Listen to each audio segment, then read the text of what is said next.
As for yesterday, today I'm again very much excited to present my talk in front of you guys. And yesterday was also an immense pleasure.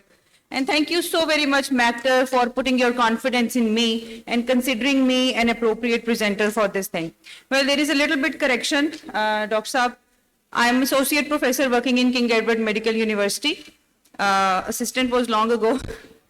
Anyways, so starting off with the presentation today, this is my department in King Edward Medical University. At the moment, Professor Mahmood Ayaz is the Vice Chancellor of the university, and rest of the doctors are my co-workers in the dermatology.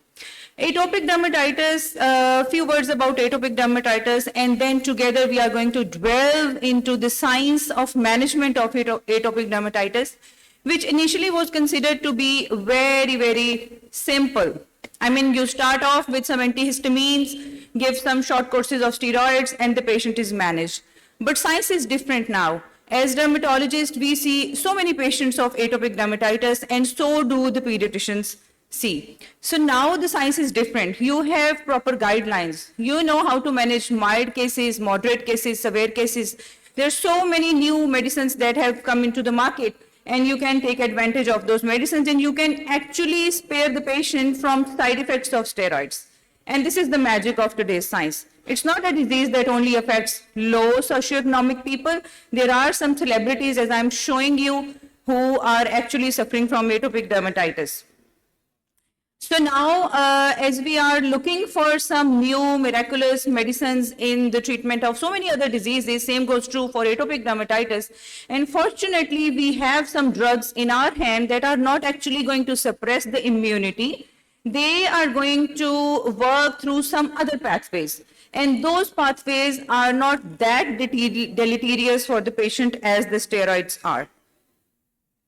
First of all, you'll have to make sure that the patient you're dealing with is actually a case of atopic dermatitis. It's not a patient of xeroses, it's not a patient of just contact dermatitis, or for that matter, any other itching disorder. So in order for you to make sure that the patient is of atopic dermatitis, maybe you can follow some criteria. Hennepin and Rajkas, everybody knows कि वो एक criteria है जिसको follow करके we can actually make sure कि हमारा जो patient है, he or she actually is atopic dermatitis.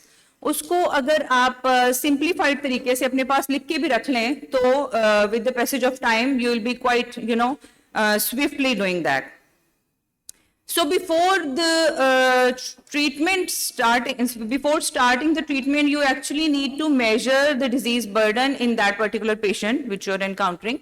And for that, you need to categorize कि मेरा जो patient है, वो mild है, moderate है, या severe disease को belong करता है, because time is clicking and you actually have little time to prevent the patient from going into next stage, because this is very important. If you treat the patient at mild stage, he or she might not progress towards the moderate disease.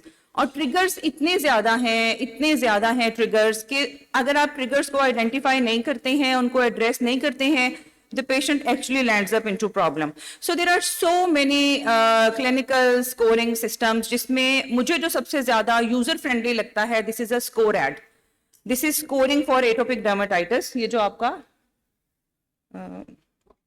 top left पे है SCORAD. So this is the most user friendly. इसको थोड़ा सा हम touch भी करेंगे ताकि आपको थोड़ा सा आइडिया हो जाए. बहुत सिंपल है. आपने रूल ऑफ 9 से एरिया मेजर कर लेना है कि कितना बॉडी सरफेस एरिया पेशेंट का इन्वॉल्व है.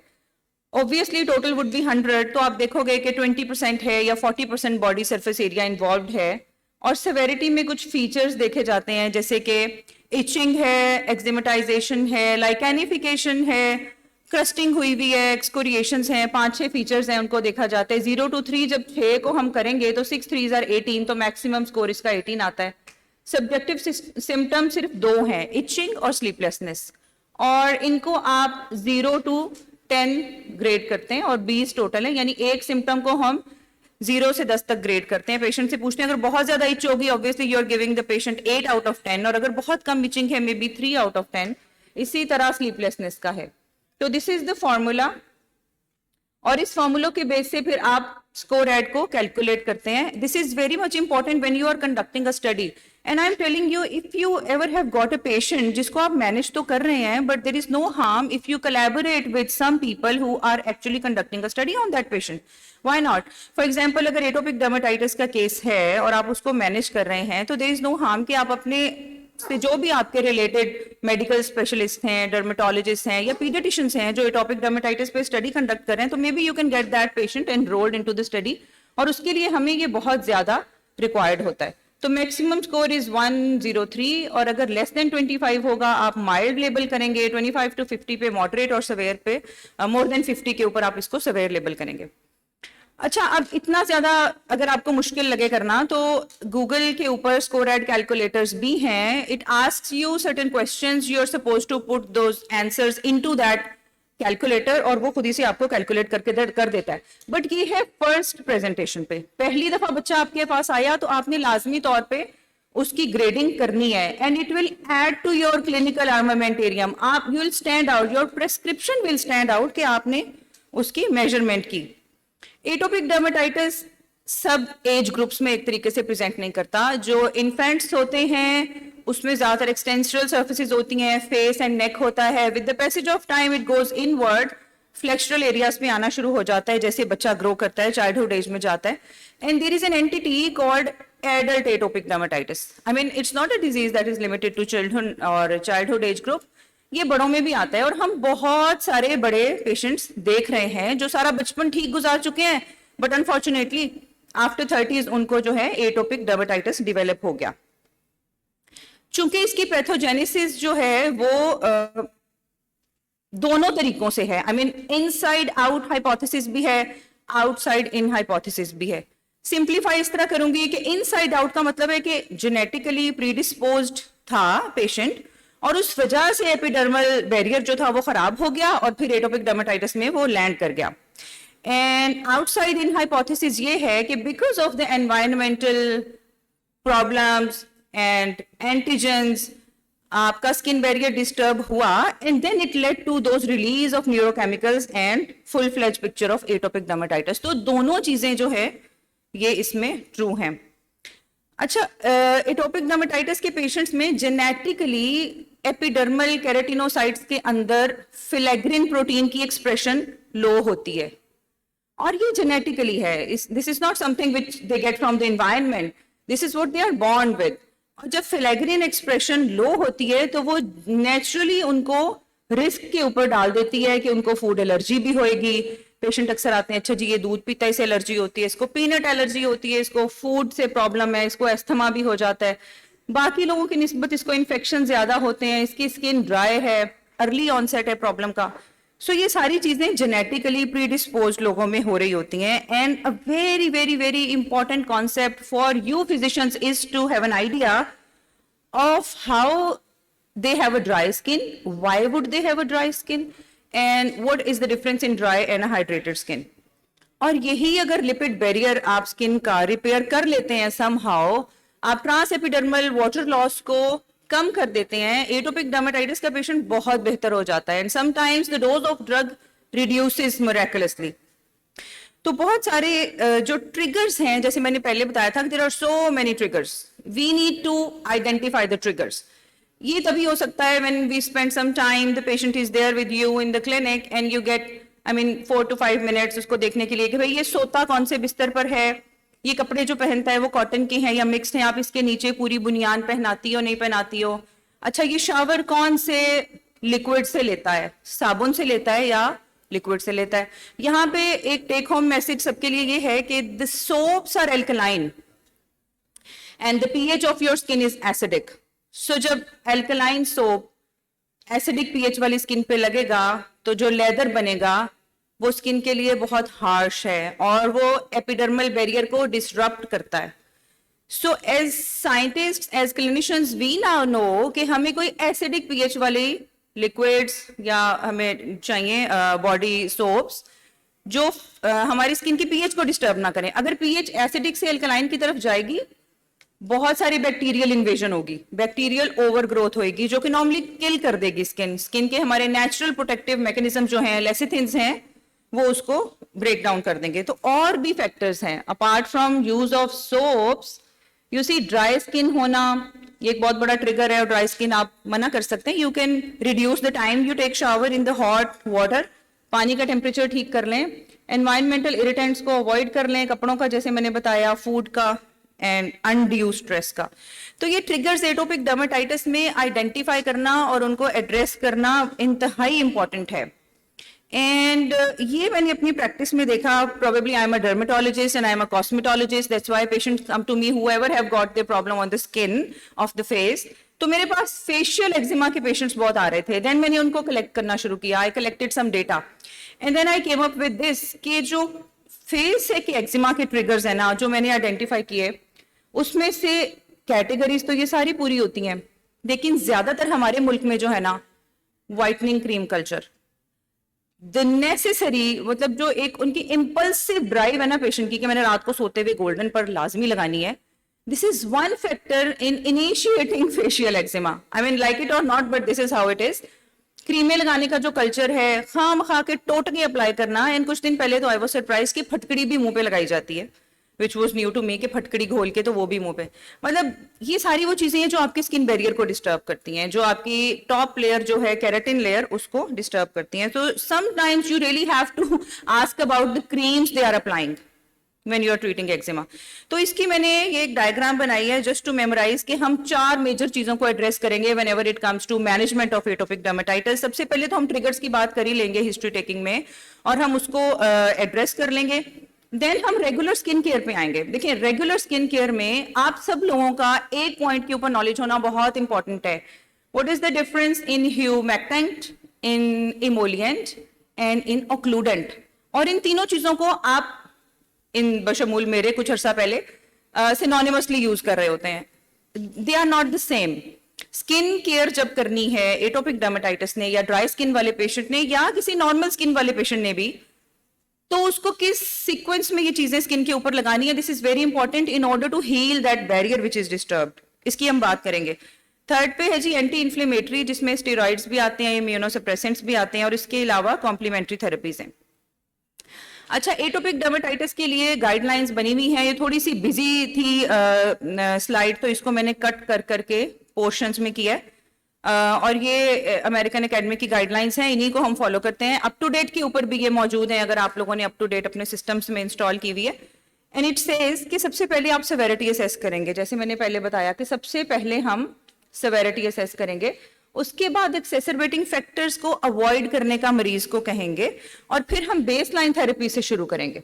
बेसलाइन थेरेपी है मॉइस्चराइजर्स एंड इमोलिएंट्स, और इसके अलावा बेदिंग प्रैक्टिसेस, किस तरीके से वो शावर ले रहे हैं। इन सब चीजों की बेस पे हम माइल्ड टू मॉडरेट और मॉडरेट डिजीज में इसको कैटेगराइज करेंगे, और फिर आगे से उनके ट्रीटमेंट्स डिफरेंट हैं। For example, if you see that your patient is belonging to mild to moderate disease, तो आपने बेस लाइन स्किन के ऊपर इमोलिएंट्स वगैरह दे दिए, बाथिंग प्रैक्टिसेस को एड्रेस कर लिया। उसके बाद नेक्स्ट आप जो है टॉपिकल कॉर्टिकोस्टेरॉइड्स दे देंगे, टॉपिकल जो है वो साइक्लोस्पोरिन दे देंगे। क्राइसाबोरोल एक नई चीज आई है मार्केट में, और ये आ गई है पाकिस्तान में, ये लॉन्च हो गई है, 2-3 कंपनीज ने लॉन्च कर दिया। आप इसको करेंगे, these are FDA approved. Ruxolitinib cream है, ये यहाँ पे अवेलेबल हो गई है, one company has launched it. Wet dressings, तो this is how you go about it, और ये आपको मिल भी जाएगा जब आप ढूंढेंगे guidelines for atopic dermatitis. Similarly इसके बाद नेक्स्ट स्टेप क्या होगा, टॉपिकल्स की बात हो गई। उसके बाद मेंटेनेंस थेरेपी के तौर पे ongoing maintenance with topical therapies, और अगर इनएडिक्वेट कंट्रोल होगा तो फिर आपने ये सब करना है। ठीक है, I am going to read it for you. Inflamed areas जब होते हैं और टॉपिकल्स के साथ ठीक नहीं हो रहे होते हैं, तो हमारी फर्स्ट जो ड्राइव होती है यूजुअली एज क्लिनिशियंस, वो होता है कि थोड़ा शॉर्ट कोर्स ऑफ स्टीरॉइड्स दे दो, but this is not recommended. Steroids are way down the line, ये शुरू में नहीं है। जब आप ट्रिगर्स को अवॉइड कर देंगे, स्किन केयर उनको एडवाइस कर देंगे विद इमोलिएंट्स, मॉइस्चराइजर्स, ह्यूमेक्टेंट्स, ऑक्लूडेंट्स, और लिटिल बिट ऑफ एंटीहिस्टामिन साथ में ऐड कर देंगे, तो उसकी जरूरत ही नहीं पड़ेगी।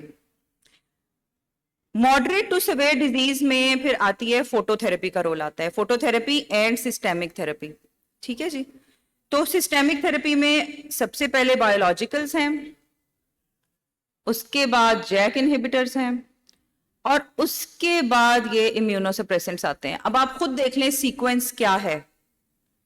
Moderate to severe atopic dermatitis में the sequence of starting of with systemic therapies is biologicals, JAK inhibitors and immunosuppressants, and this is where the role of upadacitinib comes. But before talking about upadacitinib, हमने water save करना है skin का भी, which is very much important, और हमने उसको lock करना है। और अगर स्टीरॉइड्स हॉली ग्रेल नहीं है तो फिर कोई तो हॉली ग्रेल होगा, उसको हम फाइंड आउट करेंगे। ह्यूमेक्टेंट, इमोलिएंट और ऑक्लूडेंट का फर्क जो है वो मैंने आपको थोड़ा सा बताया।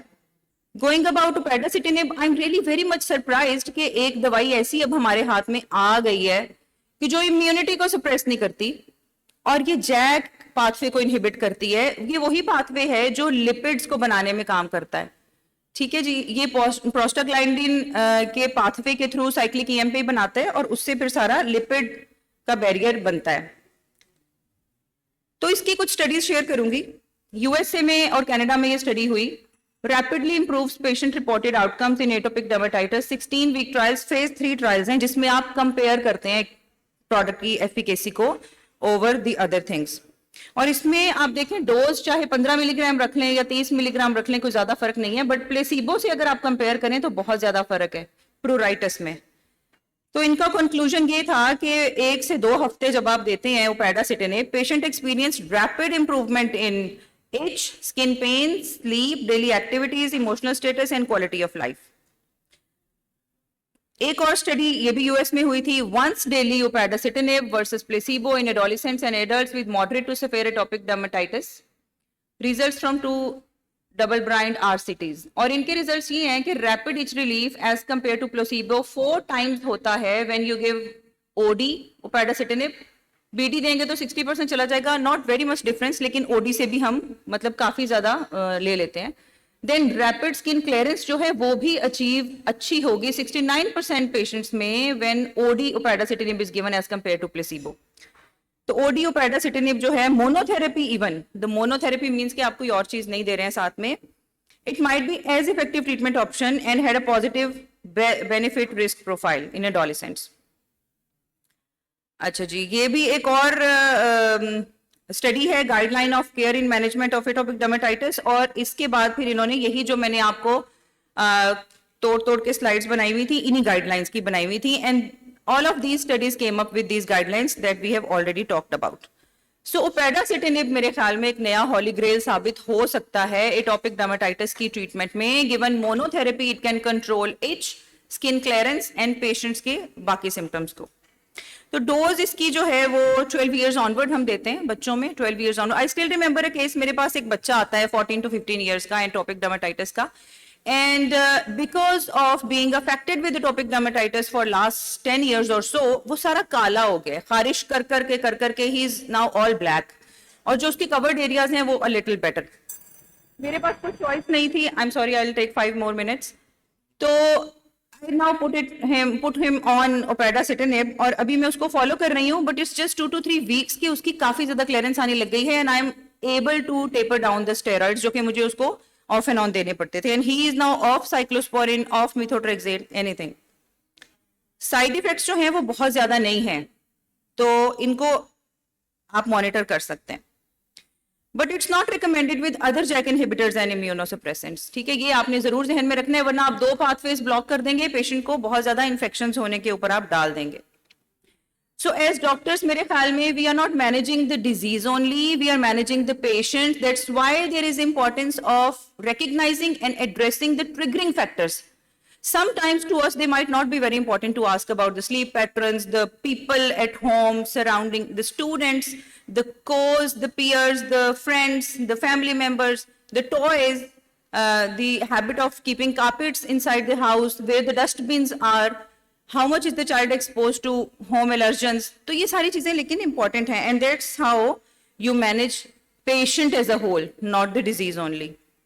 These are few pictures with my patients of atopic dermatitis जो कि बड़े अच्छे मैनेज हुए हैं, they were very happy, तो मैंने उनके साथ पिक्चर्स भी बनाई।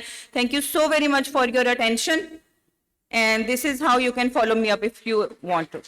Thank you।